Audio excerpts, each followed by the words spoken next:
দুর্গাপুজোর সিরিজের তৃতীয় দিনে আজকের রেসিপি সাবুদানার খিচুড়ি। পুজোর দিনগুলোতে অনেকেই উপোস করেন এবং উপোসের সময় যেহেতু চাল খাওয়া যায় না, সেই জন্য আজকের রেসিপি সাবুদানার খিচুড়ি। বাংলার বাইরে মহালয়া থেকে দশমী পর্যন্ত পুরো সময়ই সকলেই নিরামিষ খেয়ে থাকে, আর সেই জন্য সেই সব প্রদেশে সাবুদানার খিচুড়িটা বেশ প্রচলিত। তবে তাদের রান্না করার পদ্ধতিটা একটু আলাদা। আজকে আমি যেটা শেয়ার করছি সেটা একদমই আমাদের বাংলার নিজস্ব। উপোস টুপোস থাকলে আমি যেভাবে আমার বাড়িতে সাবুদানার খিচুড়ি বানাই, সেই রেসিপিটাই আজকে শেয়ার করছি। যে উপকরণগুলো ব্যবহার করেছি সেগুলো আগে বলে দিচ্ছি। নিয়েছি 1 চা চামচ আদা ঘষে নিয়েছি, 3টে কাঁচা লঙ্কা কুচিয়ে নিয়েছি, 3টে বিনস যেটা কুচিয়ে নিয়েছি, টমেটো নিয়েছি অর্ধেক, একটা আলু ছোট ছোট করে কুচিয়ে নিয়েছি, আর একটা গাজরের অর্ধেকটা সেটাও আমি ছোট ছোট করে কুচিয়ে নিয়েছি, আর নিয়েছি 1/2 কাপ সাবুদানা। আমি মোটা দানার সাবু নিয়েছি। প্রথমেই সাবুটা খুব ভালো করে ধুয়ে নেব। এবারে একটা পাত্রে জল বসিয়ে নিয়েছি। এই জলের মধ্যে ধুয়ে নেওয়া সাবুটা দিয়ে আমি সিদ্ধ করে নেব। অনেকেই সাবুটা ভিজিয়ে রাখেন, কিন্তু আমি কোনো সাবুটাকে একদমই ভিজিয়ে রাখিনি, শুধুমাত্র ধুয়ে নিয়েছি। ধুয়ে আমি ডাইরেক্ট জলের মধ্যে দিয়ে সিদ্ধ করে নিচ্ছি। সিদ্ধ করার সময় সমানে নাড়াচাড়া করে এটাকে সিদ্ধ করে নিতে হবে। বাইরের প্রদেশগুলিতে সাবুদানার খিচুড়ি তৈরি করা হয় শুকনোভাবে, কিন্তু আমাদের পশ্চিমবাংলায় সাবুদানার খিচুড়ি কিন্তু চালের খিচুড়ির মতোই তৈরি করা হয়।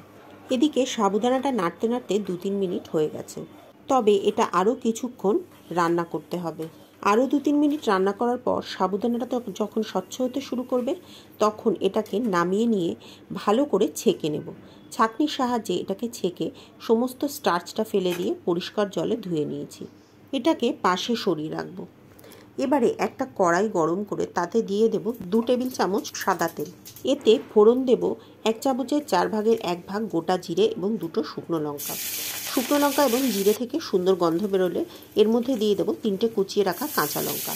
কাঁচা লঙ্কাটা 1 মিনিট ভেজে নিয়ে এর মধ্যে দিয়ে দেবো আলুর টুকরোগুলো। আলুর টুকরোগুলো দিয়ে মিনিট খানেক ভালো করে ভেজে নেব। মিনিট 2 আলুগুলোকে ভালো করে ভেজে নেওয়ার পরে এবার এর মধ্যে দিয়ে দেব কুচিয়ে রাখা গাজর এবং বিনসটা।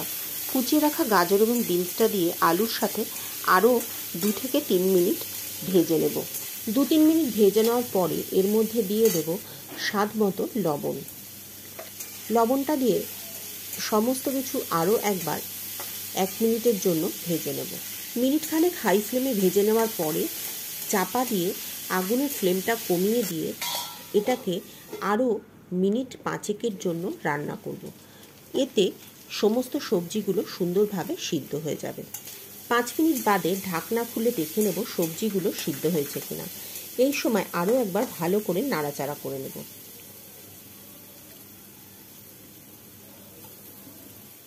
দেখুন সবজিগুলো খুব ভালোভাবে সিদ্ধ হয়ে গেছে। এবারে এর মধ্যে দিয়ে দেব গ্রেট করে রাখা আদা এবং টমেটো কুচি। যেহেতু উপোসের দিনের রান্নাবান্নাগুলিতে খুব একটা মশলাপাতি দেওয়া যায় না, সেই জন্য আদাটা আমি একটু পরে দিলাম। এতে আদার গন্ধটা খুব সুন্দর আসবে, আর খাওয়ার সময়ও খুব ভালো লাগবে খেতে। আদা টমেটোটা দিয়ে আরও মিনিট 2 ভালো করে ভাজা ভাজা করে নেব। এই সময় আগুনের ফ্লেমটা মিডিয়ামে রাখবেন। 2 মিনিট ভেজে নেওয়ার পরে এর মধ্যে গুঁড়ো মশলা দিয়ে দেবো। দিয়েছি 1 চামচের 4 ভাগের 1 ভাগ হলুদ গুঁড়ো, 1 চামচ ধনে গুঁড়ো এবং 1 চামচ জিরে গুঁড়ো। সমস্ত গুঁড়ো মশলাগুলো দিয়ে আরও একবার ভালো করে মিশিয়ে নেব। মিশিয়ে নেওয়া হয়ে গেলে এর মধ্যে দিয়ে দেবো সামান্য একটু জল। জল দিয়ে ভালো করে মশলাগুলিকে কষিয়ে নেব। এরই সাথে দিয়ে দেব সামান্য একটু চিনি। যে কোনো নিরামিষ দিনের খাবারে একটু সামান্য চিনি দিলে স্বাদটা খুব সুন্দর লাগে। চিনি দিয়ে নাড়াচাড়া করে নেওয়ার পর এর মধ্যে দিয়ে দেব সামান্য একটু জল।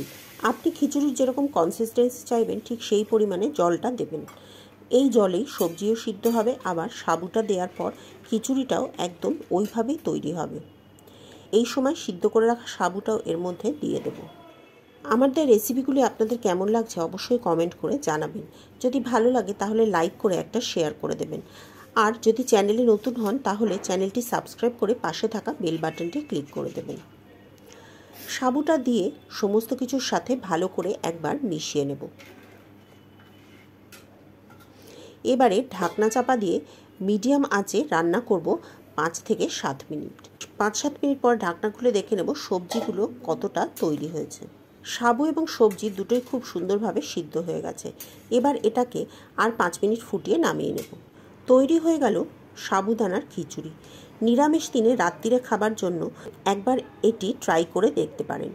যদি মনে হয় তাহলে ওপর থেকে ভাজা জিরের গুঁড়ো এবং ধনেপাতা কুচিও ছড়িয়ে দিতে পারেন। সাবুদানার খিচুড়িটা আমি প্লেটে সার্ভ করে নিয়েছি। তাহলে আজ এ পর্যন্তই। পরের দিন আবার দেখা হবে নতুন কোনো ভিডিওতে, নতুন কোনো রেসিপি নিয়ে। ততদিন সকলে ভালো থাকবেন, সুস্থ থাকবেন।